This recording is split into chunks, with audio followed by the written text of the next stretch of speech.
तो हमारे साथ मौजूद हैं शेफ सामिया लारी, जो कि जनाब सीबो की रूह रवां भी हैं और कामयाब मारूफ शेफ भी हैं। हमारे साथ किरण खान मौजूद हैं। एंकरिंग के शोबे से इनका ताल्लुक है, लेकिन साथ में उन्होंने खाने का भी शुरू किया। वो बड़े ज़बरदस्त तबरुक नाम के बिस्किट्स में उन्होंने निकाले। उसके बाद फिर अब ज्वेलरी का भी करी है, कपड़ों का भी करी है। अंबर जी हमारे साथ मौजूद हैं। अंबर जी सैलून का भी जनाब इनका काम है, फिर कपड़ों का भी इनके। तो मुझे ख़वातीन से पूछना है कि ये सब चीज़ें कैसे करती हैं, और क्योंकि देखिए बिजनेस करना ना बड़े जिगरे का काम है। तो पहले तो अस्सलाम वालेकुम। और आप लोग मुझे बताएं, क्योंकि अंबर जी मतलब अगर मैं मॉर्निंग शो की, तो आप तो पायनियर्स में से एक हैं। एक कामयाब मतलब करियर होने के साथ साथ ये जहन में और ये ज़रूरत क्यों पेश है कि मुझे बिजनेस करना है? आई थिंक कहते हैं ना कि कोई ना कोई साइड बिजनेस ज़रूर होना चाहिए। अच्छा, खैर मैंने इतना उस पर नहीं सोचा कभी, इतने तो मैं कभी भी नहीं थी कि मैं पहले से सोचूं कितना पैसा कमाना है, वो नहीं था। लेकिन कपड़ों का मैंने स्टार्ट किया था जब मैं शो बिज में नहीं आई थी।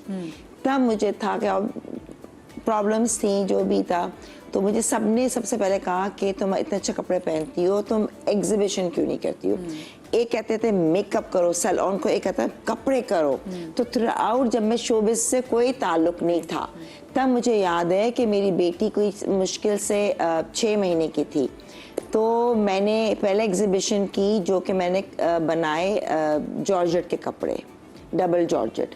जाती थी, मैं शायद पहले ही बता चुकी हूँ, रिक्शा में उसको लेके अल्लाह वाला मार्केट वहाँ से लेती थी, गाड़ी भी नहीं होती थी पूरी। और आपके पीसी में 3-3 हज़ार के आपको रैक्स मिलते थे ना, कि आप जाएं वहाँ पे टांगे। पहले तो एग्जीबिशन जी खुद ही मैं गाड़ी में रखती थी। अच्छा, कोई हेल्प भी नहीं, खुद ही हैंगर्स रखती थी गाड़ी में, उठा कर फिर मैं 3-4 चक्कर करती थी, जाके वो लगाती थी, सुबह से लेके शाम तक वहाँ बैठी रहती थी। मतलब मैंने खुद किया ये, ठीक है। उसके बाद माशाल्लाह से ये बहुत अच्छे रहे कपड़े। फिर मैंने किया कॉटन का, उसके भी मतलब मुझे लॉस नहीं हुआ कभी भी, अल्हम्दुलिल्लाह। बस फिर जब शोबिज में आई तो ज़रा हल्का हो गया। फिर सैलून का हुआ, क्योंकि सबने का सैलून। जब डाइवोर्स हुई थी उसके बाद मैंने कहा कि चलो अब कुछ बिजनेस करें।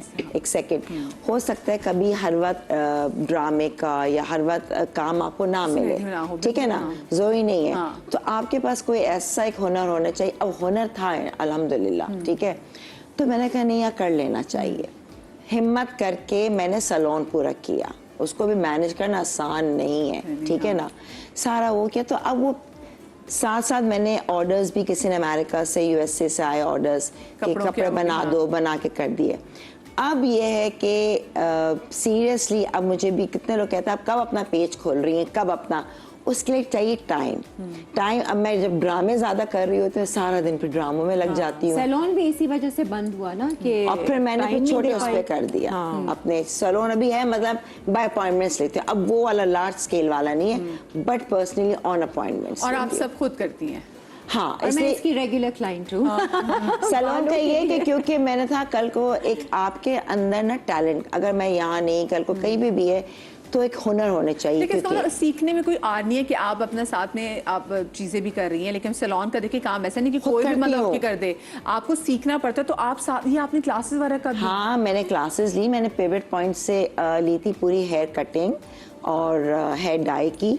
मेकअप की नहीं ली, मेकअप तो मुझे पता नहीं, कहता ना इनबॉर्न वो है, शुरू से शौक बहुत है, तो तब था। लेकिन रिफ्रेशर कोर्स ले लिया था क्राइलॉन से। फिर मैं गई थी न्यूयॉर्क, वहाँ पे मैंने लिया था एक अलग से शॉर्ट कोर्सेज लिए थे। तो बेसिकली जब सीखा ना, सीखने से ज़्यादा होता है जब आप प्रैक्टिकली करते हैं। और उस अच्छा, मुझे खुद भी बहुत शौक है। मुझे बता लीजिए कि अपने बालों की जो स्ट्रीक्स हैं, हाँ, ये भी खुद करती है बेसिकली, क्योंकि जब आप खुद अपनी चीज़ मेंटेनेंस करते हैं तो मुझे पता है ये चीज़ सही नहीं है, ये गलत है, बाल यूँ डाय, शौक है बाल ख़राब ना हो।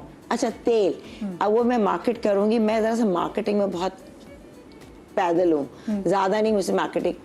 ऑयल मेरा माशाल्लाह अल्हम्दुलिल्लाह, ऑयल जो मैं बनाती हूँ उसका जो है, यकीन कर पहले मैं एक्सटेंशंस पहनती थी, अब एक्सटेंशंस पहनना छोड़ दिए। मुझे याद है ना, एक बार हम शो कर रहे थे जिसे वाजिद ने बाल बना रहे थे, राबी वाजिद के साथ ही, तो हम आपके जब बाल बना रहे थे तो हमने कहा अम्बर जी आपके अपने बाल है, तो उधर से वाजिद ने बाल हल्के से खींच भी लिए। तो कहा वाह अम्बर जी, ये तो आपके अपने बाल है, क्योंकि भाई इतने अरसे से बाल जो है वो रोज तैयार हो रही है, रोज बाल हर चीज मेंटेनेंस है। क्या खाना है क्या नहीं है, बालों के लिए अच्छा है, ये प्रोडक्ट अच्छा नहीं है, इससे बाल डैमेज हो जाएंगे। कैरेटिन, थैंक्स टू कैरेटिन कि हम और किरण हम कहते हैं यार कैरेटिन के बगैर गुजारा नहीं, हम केमिकल नहीं कर अच्छा सकते। किरण, आपको कहाँ लगा कि जरूरत है कि मैं भी अब जरा अपनी कोई चीज़, छोटा मोटा बिजनेस मेरा अपना होना चाहिए? अब मुझे शौक था थोड़ा बहुत ना वो बिजनेस वुमन बनने का, और मैंने कभी किया ही नहीं था, वो बिजनेस माइंड है ही नहीं। तो जैसे तबर्रुक का था वो बनाना ब्रेड वगैरह, और वो तबारिक की रोटी वो जो बनाई थी वो भी बस अचानक हुआ। जैसे कहते हैं ना कि आप कुछ करना चाह रहे हैं, ग्रो करना चाह रहे हैं लाइफ में, तो ऐसी एक आइडिया आया, ऐसी वो एक नाम आया, ऐसी एक रेसिपी फर्स्ट टाइम बनाई और उसको बेचना शुरू कर दिया। ऑनलाइन पेज बना लिया, थोड़ी सी ग्राफिक डिज़ाइनिंग की कोर्स किया था तो वो थोड़ा बहुत आ गया, लोगो शोगो बनाया, वो स्टार्ट किया। उसके बाद में वो प्रोडक्ट्स जो थे वो खाने पीने के, जैसे बनाना ब्रेड और ये बिस्किट, लेमन केक, नीलोस पे मैं रखवाती थी सैलून पे जहाँ मैं जाती हूँ, तो वहाँ पे बहुत अच्छा रिस्पांस आया ना। ऑर्डर्स भी मुझे मिल जाते थे, गिनी के फ्रेंड्स वगैरह के ग्रुप में। बहुत मजे के किरण के, वाकई बहुत मजे और के। वो सब ना। फिर मुझे हुआ कि एक कोई ज्वेलरी वाले आए थे मेरे शो पे, तो वो देते हैं, वो होलसेलर थे ना। अच्छा, तो जो उन्होंने आप मुझे बताएं, जो अंबर जी ने जो ज्वेलरी पहनी हुई है हाँ, और ये- जो आपने ज्वेलरी पहनी हुई है आपके ये brand की। कॉस्मिक की है। हाँ जी, इसी की है। कॉस्मिक क्या बाय बात है। किरण खान की है। मैं आज और भी बहुत सारी ज्वेलरी लेकर आई हूँ, दिखाऊंगी लोगों को।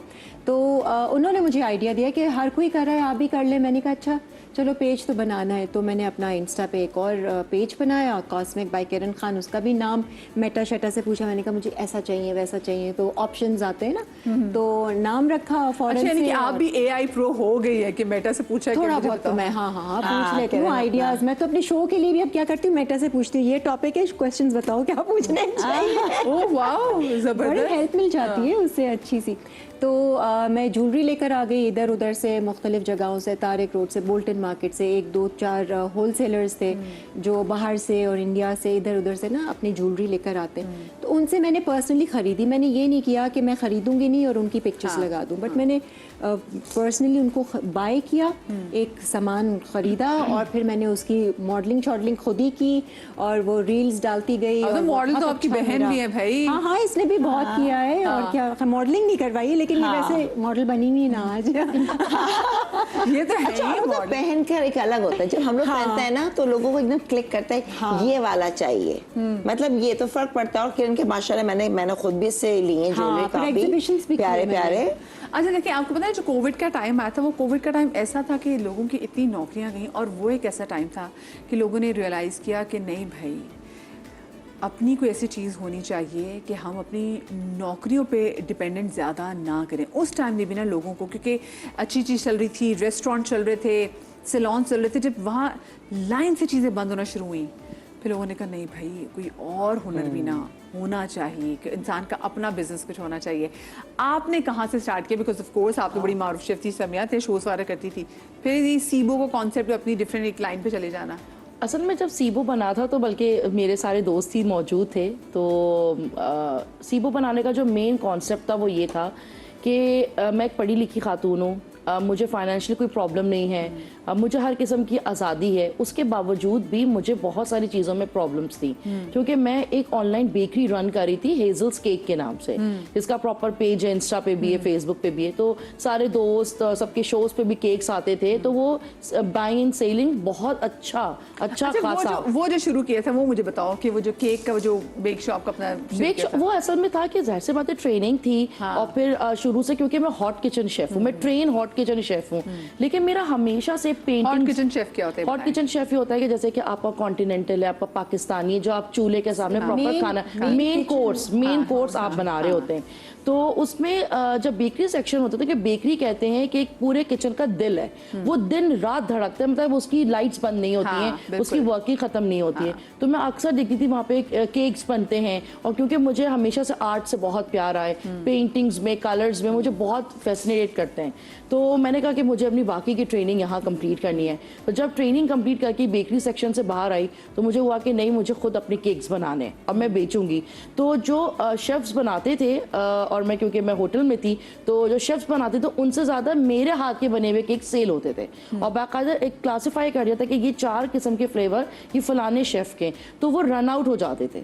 तो मुझे ये रियलाइज होता था कि मेरे हाथ में अगर इतना जायका है तो मैं क्यों ना खुद स्टार्ट करूं। तो सबसे ज़्यादा क्रिटिसाइज तो मेरे अपने घर पे किया कि मेरे फादर ने किया। मेरी मदर को बहुत देर में चीज़ समझ में आई कि घर से बनाए हुए केक भी बेचे जाते हैं। उनके दिमाग में ये था कि बेकरी में जो केक होते हैं वही खरीदते हैं, घर से तो कोई क्यों खरीदेगा। कपड़ों तक समझ आता था, आर्ट ये ब्रास की एग्जीबिशंस होती थी, हैंडमेड हैंडीक्राफ्ट्स होते थे, लेकिन खाने पीने को कोई क्यों खरीदेगा। उनको तो बहुत अरसे के बाद समझ में आया कि घर का खाना भी बिकता है, क्योंकि अक्सर लोगों के पास टाइम नहीं है बनाने के लिए, वो बाहर का खाना नहीं खाना चाहते। कोविड के टाइम ये सारा कुछ जो कोविड से पहले इन 2016 नहीं, जो घर का खाने की बात हाँ, है ना, वो ज्यादा आया। तो इन 2016 मुझे रियलाइज हुआ कि जब मैं पढ़ी लिखी हूँ, क्योंकि मुझे ना बॉक्स मिले, ना मुझे वो केक का स्टैंड्स मिले, ना मुझे डेकोरेशन का सामान मिले, मैं ढूंढ ढूंढ के थक जाती थी, और जो मिले वो मेरे मयार के हिसाब से ना हो। तो मतलब हम ट्रेन शेफ हैं और हमें बजट के अंदर काम करना है, तो कोई बीच की चीज़ हमें देखनी है। हम हाई फाई भी नहीं जा सकते, बिल्कुल लो ग्राउंड भी नहीं जा सकते।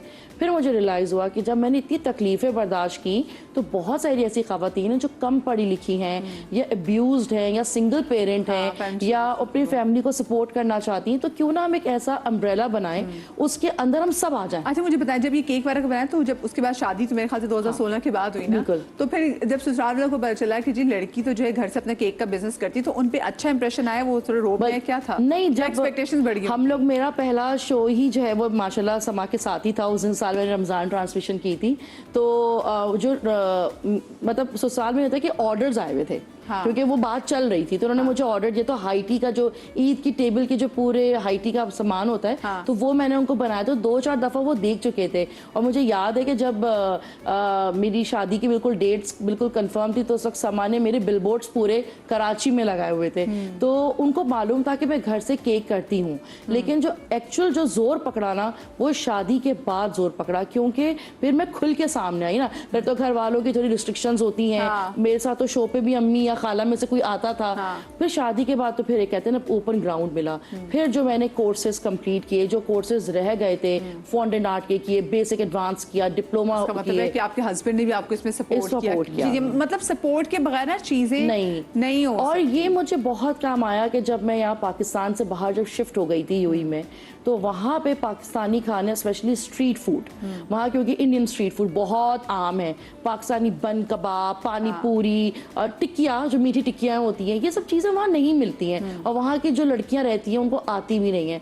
तो ऐसी जब पार्टी होती थी तो मैं बना के ना अपने घर में रखती थी। तो वहाँ से मुझे ऑर्डर्स मिलना शुरू हुए दुबई में ही, कि आप जो है ना बन कबाब, हमें हमारे यहाँ आज पार्टी है तो आप 25 लोगों के बन कबाब बना दें। तो मतलब जर्नी जो है ना वो आइडिया आना शुरू हो गया कि अब हमें एक ऐसा पेज बनाना चाहिए।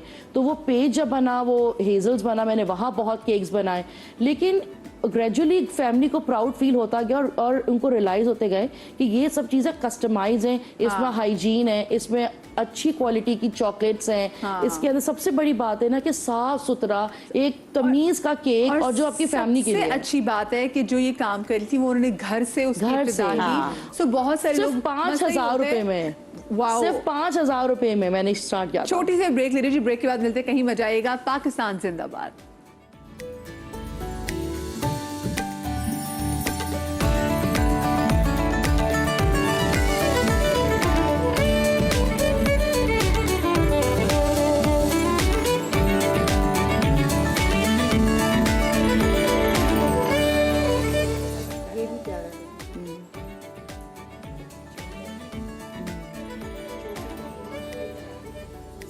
जी welcome back after the break. और अभी